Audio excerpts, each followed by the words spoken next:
everyone. Thanks for joining me today. My name is Michelle, and I also go by Shelly Shucker. That's my art name. And I'm working with Any Given Child and Catharsis Media. So thank you so much to both of those groups for supporting us getting this art lesson out to you all. So I just wanted to say, we all know this is a little bit of a different, weird time, and we are just taking more time, hopefully, to spend moments with people that are important to us, whether it's in person in our home or sometimes farther away virtually. And so let's just spend a little moment thinking about that love of the people that are supporting us and that might need some extra time right now, seeing our face or hearing our voice. So while we do that, let's just loosen up a little bit, start letting that love flow from your family, from your friends, and just move around. You can pick up your feet and just walk in place. This can be really good for aligning both sides of the brain, doing some kidney taps where you just swing side to side here, and just some nice big deep breaths. Inhale and exhale. And just bring a smile on your face, thinking about those people that you love. And I really encourage you to do that throughout the day. Sometimes it can be a little bit stressful. As I said, as we know, it's different times. So just a reminder, take time to breathe, maybe go outside when you need to take a break before you might feel like you're going to explode. It's all good. Take a break. Take a breath. Okay, and now I'm super excited to share this a little bit longer project with you. And it's like all about going and digging in your recycling bin. Personally, this is my favorite style of making art, is finding what I have around the house, in my yard, in the garage. It's being really resourceful. And so this one really has to do with the foundation is cardboard. One thing I love about cardboard is the corrugated kind. So if you've never ripped open cardboard before, that's something I like to do to get this texture. And so you can create a lot of layers, texture, and it's really easy to work with, and it's affordable. It's usually in the trash bin. So I just encourage you to go around where you keep your recycling, and even like in your tidbit junk drawer in the kitchen, that's where I find some of my favorite things to work with. For example, I like to use old buttons or some colorful caps that came off of different beverages from the household. And I just store those. I store those in my kitchen. So whenever I want to make a little project, it's just right there. So there's some string, and the pop tops are pretty fun too. And so while you're looking around, just think about things that will be pretty easy to stick. We're going to use an Elmer's glue. There's also, you can use your glue stick. But for the heavier things like your bottle caps or even putting the cardboard together, you're gonna probably want to use the more liquidy glue. Let's see, what else do I have? Gotta have your scissors, and masking tape is super fun too. I'm gonna show you how you can layer with that. And then a nice assortment of different papers. So where did I find these? This is, okay, someone in my family loves LaCroix. Okay, so yeah, just whatever different, there's this thinner kind of packaging that works really well, and then there's the colors that can be fun. So either way, you can use both sides if you're gonna draw with marker on it or paint on it. I'm not gonna be painting right here during this project, but you can go ahead and use paint as well if you'd like to add color. And one thing that's really helpful for me is once I get some of my larger materials, like say I have my big box of packaging, I will use my scissors to cut it down to make sizes that are going to be nice and organized while I'm working. Because for me and for most people, I think it's nice to have keeping your space organized, so when you want, oh, I want to grab from that area, you have it how you want it. There's also, from magazines, I have pre-cut little pieces of texture and pattern. I'm going to be making a landscape, and so I pulled out things that I would want to put in my landscape. Moons, and then around my house we also have lots of paintings that we're not going to do anything with. Maybe you have some from a few years ago. from some of your art projects and you've been hanging on to them. If you really want to keep them, keep them. But we're a collage family, so we cut up some of our old paintings and then we'll transform them into something else. So that's one thing I really like about collage, is that it's about transformation. Taking something that might have been garbage or shoved away in a closet for a really long time, and we're making something beautiful with it. And it's very accessible, and that's one thing I like, is that hopefully you're going to have a really fun time gathering your materials. Tissue paper, super fun, from presents. Sometimes people will wrap that in there, so just go ahead and take some time to grab some materials and bring them to your table. Even if you're not going to use all of the materials, it's still nice to have a little bit extra.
I'm going to get started. I just want to show one more thing too, as far as the pre-cut, is like little shapes.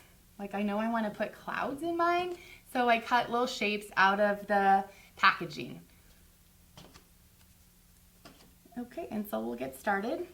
So I would first choose a single piece of cardboard. I did tape one thing down just to test it out. So this is the back of this is a Lego box. But I like this sturdiness and I like the shape of it. So think about your composition when you're making it. And again, you can make a collage, you can make something whimsical that is just sort of abstract, or you can join me in making a landscape. But first things first, get your piece that you're going to use for your background and think about the size. Once you have that, then start cutting out shapes from other pieces of cardboard or your packaging.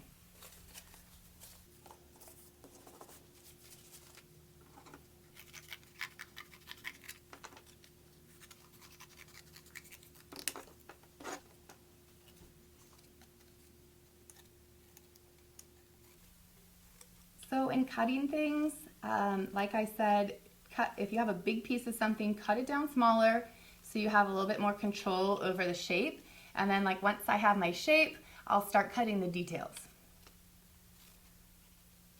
just to give a little more definition. And I like to make things look whimsical. Especially using collage. I mean, people do some pretty amazing things with cardboard, but I try not to hold myself to a high standard of making something look realistic, because it sometimes can tend to cause frustration, and we're just having a good time here. And plus, it looks kind of more fun and funky. I will also usually designate an area of my workspace for the little off cuttings, just to move it out of the way and keep yourself in like a very peaceful flowing way. So just putting those off to the side. And then I'll start to build my composition.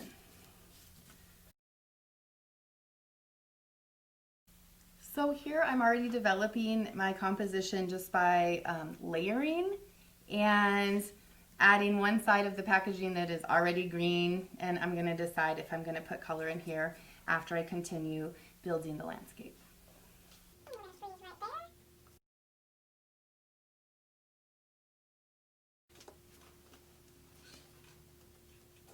And here's a little tip that one of my art friends always says, she always says, put the glue on the smaller piece. So I'm putting the glue on this smaller piece to glue it down. Personally, I don't always do that, but it can be helpful like this, and then you won't have glue all over your composition. I try to keep messes at bay, but I'm naturally a little bit of a messy person, but I embrace that. Okay, so I got my sun on. I'm gonna put some clouds. And the cool thing too is if you put something down, your glue is going to take a little time to dry. So also very forgiving material technique with the collage. So I'm like, oh, I don't really love how I put that cloud right there. I can still pick it up. Let's see, the cloud is going to be over the sun a little bit.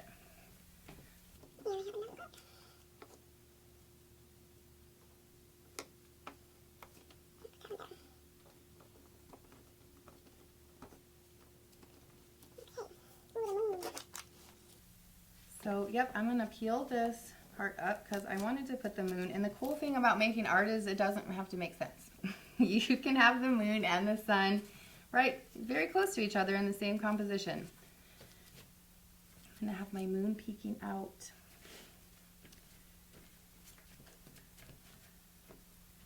And as you can see, the cardboard, especially sometimes the packaging one with the ink on it, it needs a few extra pushes to make it stick. You can also put something heavy like our handy hand sanitizer on it just for a couple seconds to help it stick, and then maybe go work on another part of your composition.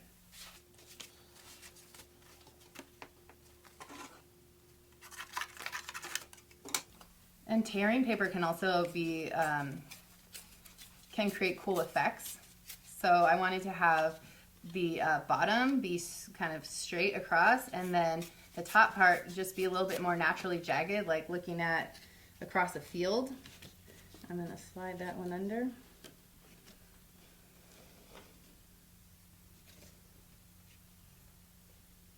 There's not too many straight lines in nature, so that's where the ripping, especially if you're doing a layered effect like this, just ripping the cardboard using that corrugation can be really nice. Or if you're doing your portrait for the eyebrows or hair, well, my hair's not straight, but maybe yours is. But just finding different ways to work with the materials and making it your own.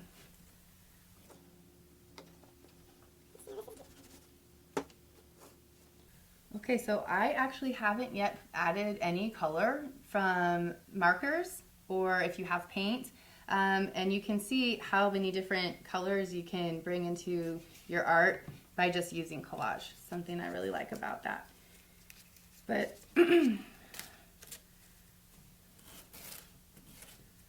this is another thing I like to do with the corrugated cardboard, is to rip the paper with the scissors or with my finger into those ridges. It's also pretty satisfying. It's not quite the same as popping bubbles from your bubble wrap, but it could be a good little stress releaser.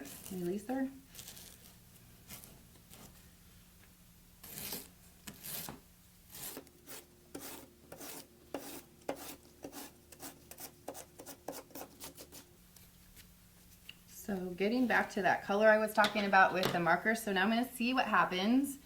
And that's a fun thing too about making art, is just you can take risks, and they're not like huge risks, but they're just little risks, and they can help you just try something and not be too attached to what's going to happen.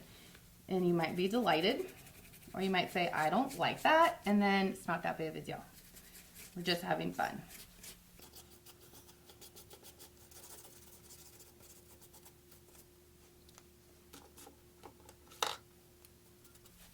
And you can also use crayons. You could use your crayon paws, your oil sticks, watercolor, acrylic.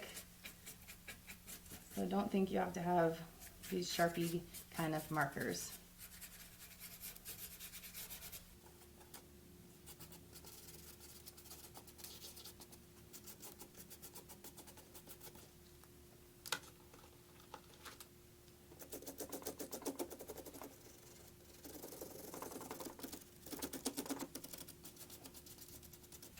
Oh, and I also wanted to ask, like, do you know, beyond this being a collage, what style of art this is called? It's not exactly a style. It's a category of art that's in between two-dimensional art and three-dimensional art, between like a flat painting or drawing and a sculpture. This meets right in the middle, and it's called relief.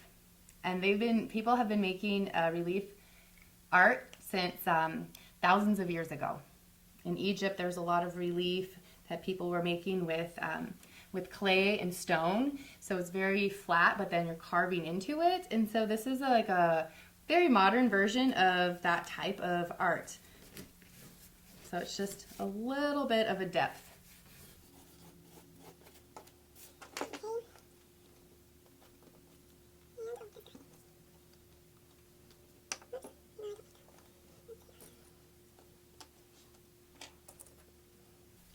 And there are a lot of bottle caps in the world, and some of them, in my opinion, are cooler than others. So I picked out the ones that I thought were really cool from this one with the bird on it. And so again, when I was gathering my materials, I kind of had an idea of where I was going. Like with my portrait, for the eyes, I knew I wanted to put something cool in the eyes. And so I was looking for that star kind of shape. And then here I have a bike and a bird, because I thought those would look nice in my landscape.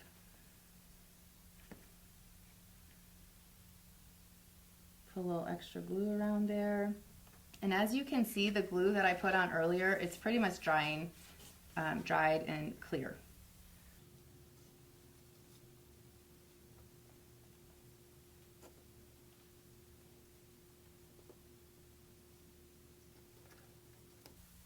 And just checking back in with your edges. While I'm working, I'll just kind of come back up and add a little more glue, because we want the piece to look like we really care about it, and we want it to last at least for a little while. So just take the extra couple seconds to really push your edges down as it's drying. It's right before the glue dries. That's a great time to push it down and to get that final adhesion.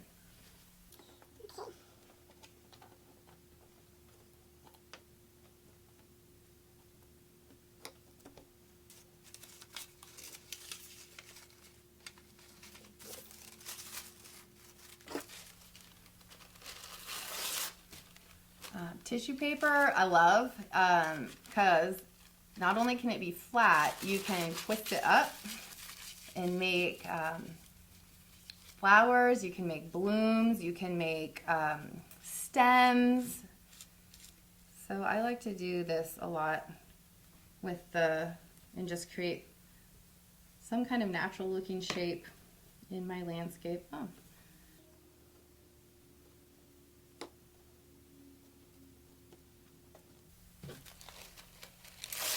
You can break it up tiny and use it as little splashes of color.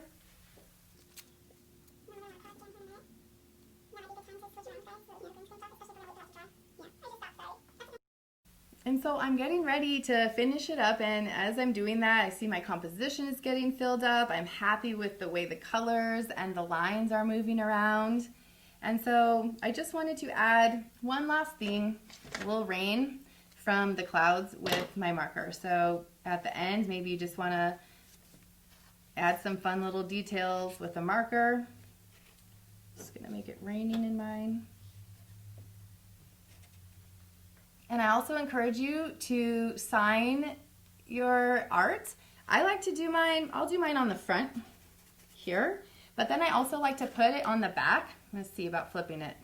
I'm gonna wait to flip. That's one thing to know about the glue, especially with the heavier things. Just let it dry for a little bit. But I would encourage you to give your piece a title and a date, so that you can always remember it if you're going to hang on to it for a while, or maybe give it to somebody special. You could easily send it in the mail.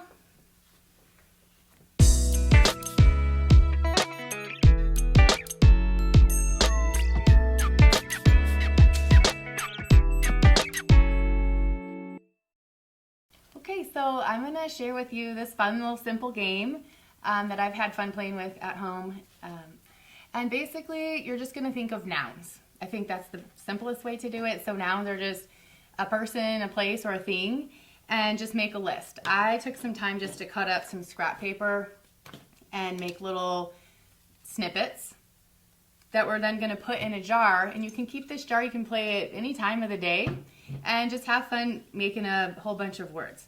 So here I wrote shoe, sun, tree, wind, candle, owl, and how I did that was I was just looking around my house and identifying things and then writing it down, looking out my window, writing it down. So just generating a whole bunch of different nouns, and then I just throw them in my jar. And it's fun to do this with a few people, come up with the words, and then we're gonna make drawings. And so how we just do the drawings is kind of just like a silly little fun thing to do if you're bored or you just need to change the vibe. And so then everybody pulls, I do two. So I pull two words, and mine was rain and spring. And you can put spring, rain, spring, whatever you want. And then let's just say you have 1 minute, 30 seconds. You can come up with your own time of what your drawing's gonna be. So we're just gonna combine the two words. So I'm just drawing raindrops and then a giant spring. So there's one. And I'll just do one more just for fun to give you another example of how I would do it. So since we already used those, I'll put those on the side, shake up my words, and oops, I got three, pop that back in. Dress and child. So how am I going to combine that? Just draw a little fun little person wearing a dress. And I don't know, most kids I know like lollipops, so I'm going to throw a little lollipop in there. So that's the combination of those. So I encourage you to just put a whole bunch of words at one time, pop it in your jar, keep it on your kitchen table, wherever you hang out, and just use this as a fun way to come together with another person. I'm going to show you how I went through and made a portrait using things from my recycle bin. So think about colors, think about shape, and different textures. And so first I just started off with the background and then cut the shape out. Again, try to kind of get your shapes a little bit smaller before you're going to cut out from them. So I cut out the shape of the face, and it could be yourself, it could be a person like whoever you admire, it could be just a random, fun, whimsical portrait. So get the face going and then find some different shapes and textures to make the eyes. I like to start with the eyes and put them, it's actually in the middle of the face, so they're gonna go right around here, the middle of your composition of the oval, and then start thinking about, and you can see in the portrait I did, I wasn't really concerned with color. I used a lot of fun, kind of hot pink color, the bright green color for the hair, and started lining in the lips, and just looking for little knick-knack oddities to put to kind of accentuate maybe buttons or bottle caps. And it's just a real fun thing to do. And again, it doesn't have to look exactly like anybody. And you can take it to a whole nother level if you'd like. It's just really a fun project that you can do if you're 5 years old or if you're a grandma. So just have fun making a portrait. And then I want to show another really cool project that I have been doing with my friends. Two of my girlfriends that live in California, one in Joshua Tree, the other one in San Luis Obispo, and me over here in New Mexico. And we wanted to stay connected during this time, and we're all artists. And so, and you don't have to be an artist or consider yourself an artist, even though I believe we are all creative. So it doesn't matter if you define yourself as an artist or not. And so this is the one that I made with my friends. And I was inspired by just using the cardboard from my recycling bin. And so I just sent my friend Erica, we came up with our sequence, and so I was going to send it to Erica, Erica sent it to Gage, Gage sends it back to me, and then I got the piece and it looked like this. And when I sent it out, it was only just the raw cardboard. And we all did that. So they were each making a new piece, and then we gave ourselves a deadline. So that was something that was helpful. It was like, by Friday, finish your part of the piece and put it in the mail to the next person. And so within 3 weeks, we had a finished piece each of us had a finished piece back. And so that actually kind of inspired me to offer you all this lesson because I was so pleased and so had so much fun making this. And we gave it a title. I gave mine a title, So Many Layers, and I put the date on the back and signed it. And then when each person worked on it, they put their name and the date. So this was like a really fun thing, like I was just talking about how to stay connected with the people that we love and just make us feel good during this time. So this is a fun way that I encourage you to experiment with. One other thing too is that we picked a size. We said 5 by 7, and that was fairly easy to mail. I think it was like under $3, and we all kind of were on the same guidelines as far as the size.